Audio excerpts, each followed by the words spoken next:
Welcome back to another video. Today we're not out hiking, we're back in the office. And I've been going through some feedback from some older videos. And today I thought we'd chat about productivity from a little bit of a different angle. Just a simple video, but where I address some of the questions I received about a video I made a couple months ago. And in that video I discussed some non-intuitive but practical ways to enhance your productivity.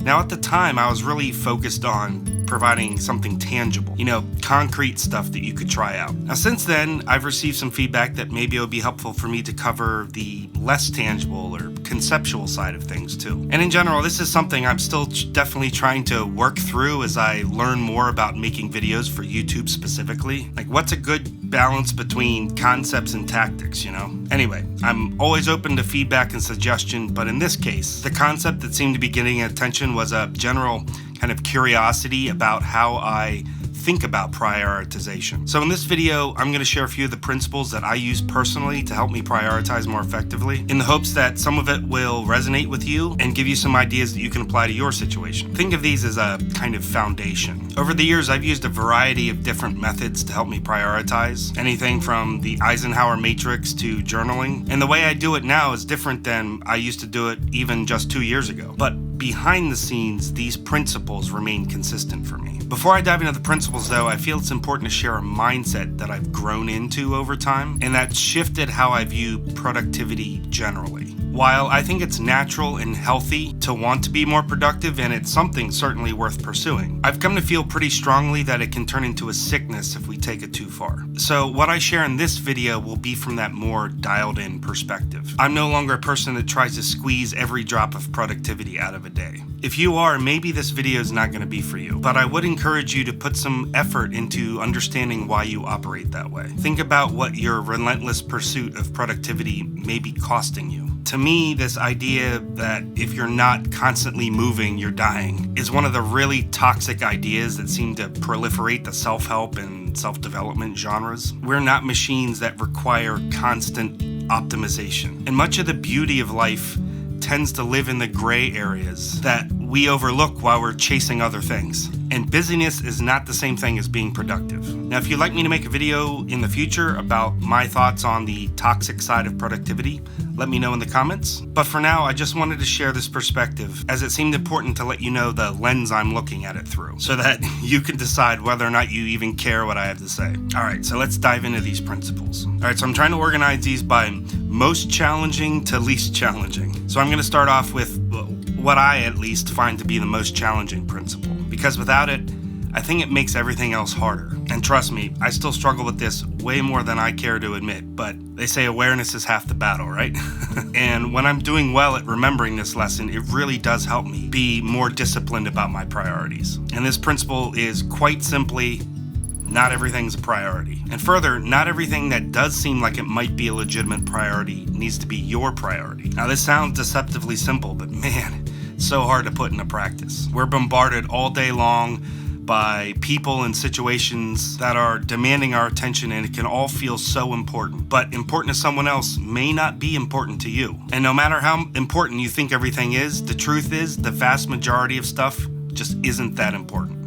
Now I can hear you arguing in your head, but Dan, everything I have on my plate literally is important. And trust me, I have the same argument with myself all the time. And I have to constantly remind myself that if everything's a priority, then nothing is a priority. And I mean that quite literally. Prioritization is useless if we treat everything with the same weight or value. Now for me personally, I found that this result of thinking that everything's a priority is almost always my fault if I'm honest with myself about it. It's the natural end result of me letting things go and getting lazy about defining what my priorities even are to begin with. I've had to make it a routine to check in with myself periodically, usually about once a quarter, to make sure I'm in touch with my own priorities and that I still want the same things I did 3 or 6 months ago. If I slack off on defining my priorities or on filtering my decisions through that predefined set of priorities, then the next thing I know, I'm overcommitted and everything's screaming for my attention at once. There's a quote I read once that I used to help remind me to take ownership in this regard, and I don't think anyone knows who it's originally attributed to, but it really stuck with me. So much so that I jotted it down on my whiteboard, and now it's kind of like permanently stuck on there.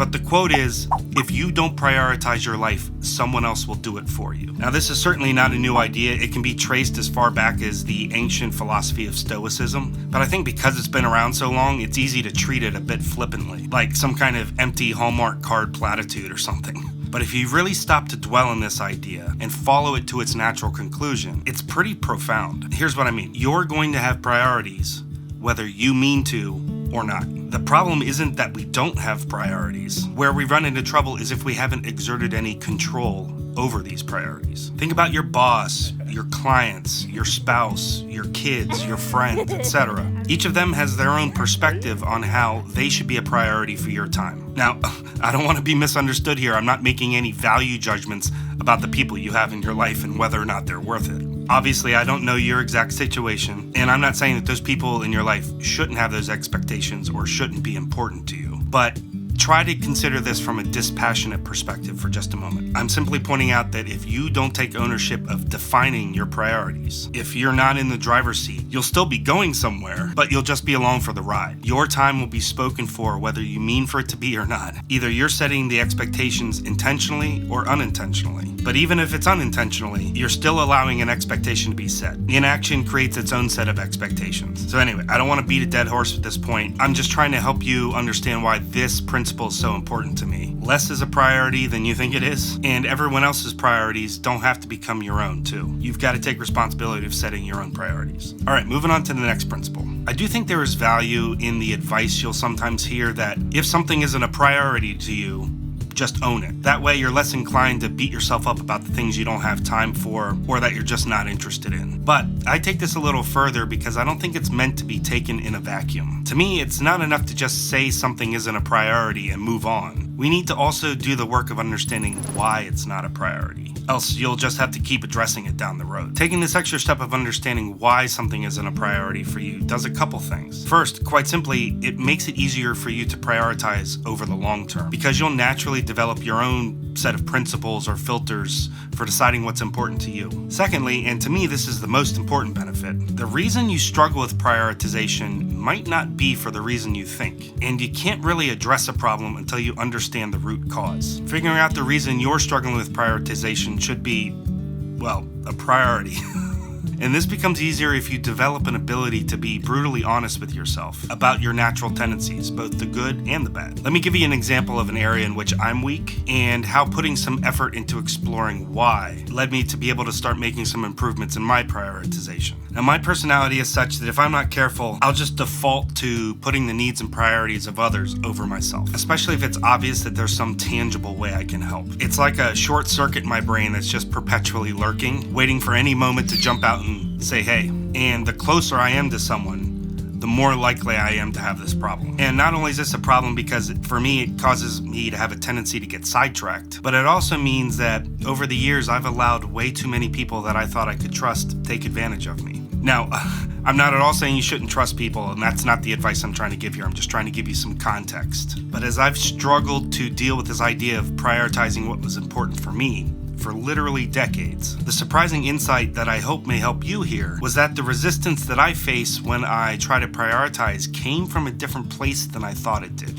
It comes from an emotional place instead of a logical one. And this was really hard for me to accept at first because I consider myself to be a very logic-driven person. But as I dug in, I realized that virtually almost every time I was having trouble prioritizing what I knew should be prioritized, it was because I didn't want to disappoint someone, or I didn't want to let someone down, or I would feel guilty for choosing priorities that were different than what others wanted me to have. And one of the ways I've learned to mitigate this for myself is by putting consistent, intentional effort into not letting other people's priorities become my own by default. I first have to assess whether or not they should be my priorities. You know, what's my responsibility to this person? Do their priorities align in some way with mine? Stuff like that. But tangibly, this means I have a rule for myself to never say yes as a knee-jerk reaction. This doesn't solve my natural inclinations, and I probably should still say no more often. But at least I have some kind of personal tool now, a process or a filter, whatever you want to call it, that forces me to stop and think. And this really is the key to why it works for me. It's simply a way for me to interrupt my own patterns. If I'm not vigilant and intentional about filtering the stuff that comes my way, then the next thing I know, I'm super busy but accomplishing none of what I wanted to accomplish. Now, I don't want to be misunderstood here. I strongly believe that providing other people with value is critical and an incredibly meaningful way to live one's life. But I've also learned that in order to be able to add that value, you have to have value to add first. And you can't really develop your own value if you're just being swept along in the current of other people's priorities. Maybe you experience the same thing I do, where you have trouble letting people down, or maybe this happens for some other reason. But I'm sharing this to encourage you to do the work of figuring out what the real reason might be behind why you're struggling to prioritize your needs and goals. If you feel like you're never moving the needle on your priorities, then the real reason might not be what you think. And simply taking the time to understand that little point might be the thing that helps you stop the pattern. All right, the next principle I use is to remember that everything will take me longer than expected. We are notoriously bad at anticipating the future, and this is probably the most obviously apparent when we're trying to anticipate how long things will take. Whether we're trying to prioritize relationship obligations or career or business needs, our general inability to project accurately really hurts us when we're trying to decide what our priorities are to begin with. And I think this mostly comes down to just not being realistic about how long things will take. A good rule of thumb and one I use is I figure out how long I think something is going to take, and then I simply double that amount of time. It doesn't matter what it is. This helps me be more realistic about how much I can cram into a day and helps me avoid some of that inevitable disappointment and overwhelm. Now, because I can't help but give some kind of practical advice here, my advice in this situation would be to use your calendar more. I used to think of my calendar as just a place where meetings went, often to die. But over time, I realized that it really has a great utility for helping me stay focused and being more accurate about how much time I actually had in the day, especially once I started time blocking or batching stuff together. I even include personal priorities in my calendar, like time with my friends or with my wife, which may sound kind of like a cold, sterile thing to do, but since they're priorities in my life, I need to treat them that way. Plus, by keeping things in my calendar, it helps me avoid some of what I mentioned earlier, where I'd feel like I disappoint people or let people down. If it's in my calendar, there's no chance I'll forget it. For me, even though it seems kind of cold and calculated, I'd rather not take the chance of forgetting to do something that I've committed to. But even then, this principle applies. Gonna go hang out with your friends? You think it's gonna take 2 hours? Just double it. And who knows, maybe it'll only take you 3 hours and you'll get some of that time back. But at least you're not selling yourself short. All right, the next principle that I use here to help me prioritize well is I have to separate the prioritization from the execution. It never works well if I try to do both at the same time. Did you ever hear the old adage that you should never grocery shop on an empty stomach? Well, this is a really tangible way of kind of highlighting what I mean here. If you go to the grocery store when you're hungry, the hunger gets really distracting. You start making dumb decisions. Everything looks good, you buy way more than you meant to, and somehow 3 extra bags of chips in that new ice cream flavor you wanted to try out mysteriously end up in the cart. Or at least, I hope that's not just me. But my point here is that if you're trying to decide your priorities while you're also trying to get stuff done, the pressures of the moment will tend to win that battle. And the pressures of the moment tend to fall into the category of less quality, less important tasks. There's a lot more busy work hidden in the pressures of the moment than things that are actually productive toward your goals. And part of that, to be fair, is because we tend to tackle the things that seem most manageable in the time that we have. And when we're in the weeds, it's really hard to see the forest for the trees, you know? Man, how many plant references can I make in one sentence?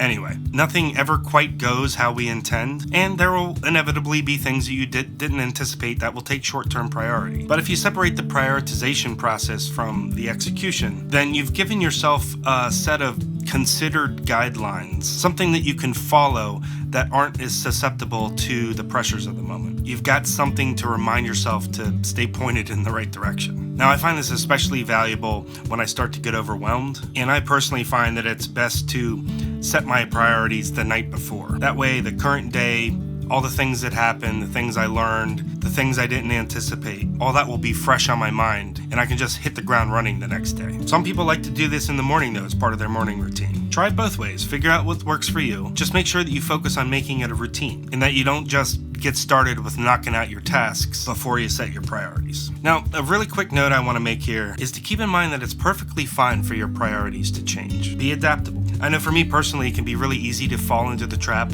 of beating myself up if I don't stick to my original plan or I feel the urge to divert from my previous priorities. But remember that point I made earlier about how we can't predict the future? Well, this applies to planning too. Just know that it's normal and be nice to yourself about it. And stop planning so far into the future. It's one thing to have longer term goals and aspirations, but planning for a long time out into the future just sets us up for disappointment. Sticking with a shorter time frame to check in with yourself, review your progress, and tweak your plans will help you make your prioritization more intentional and realistic. If you want a book recommendation to help you think about planning differently, I recommend checking out The 12-Week Year. Actually, looks like this. Now, it's a business-focused book, but it can really help you kind of shift your ideas about planning in general. And the authors make a really good case for why our old, where do you want to be in 1 year, 3 years, 10 years kind of planning process never actually works. But I'll stick a link to it in the description if you're interested. All right, that's going to be it for me. And if you found this video helpful, I'd really appreciate it if you go down and hit those like buttons. All the buttons, because apparently there's more than one. Now, if you did not find the video helpful, then let me know in the comments what you'd like to see covered in future videos. Like I said in the beginning of this video, I'm always open to feedback and suggestions. But that's going to be it for me. I'll see you in the next video later on.